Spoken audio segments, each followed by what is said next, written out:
Mobile চালাইয়া খুব রঙে আসো, মানুষের বেডি চাও, আর সারা রাত উলঙ্গ নর্তকী দেখো, আর সারাদিন টুঁটো টুটো কইরা বন্ধুদের সাথে আড্ডা দিয়া খুব একটা মোসে আসো।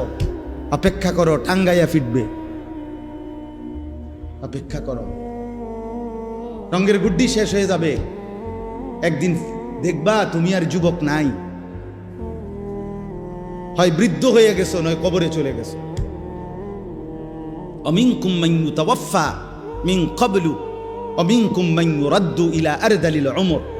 আল্লাহ তাআলা বলেন, অসংখ্য শিশু যখন যৌবনের দিকে আসতে থাকে, আমি আল্লাহ তাআলা এরই মাঝে কাউকে মৃত্যু দিয়ে দেই আর কাউকে বৃদ্ধ বানাই। সব শিশুই কি বুড়ো হয়? কথা বলেন। তাহলে তুমি কেমনে ভাবলা বাবা? অনেক নওজোয়ান মাশাআল্লাহ,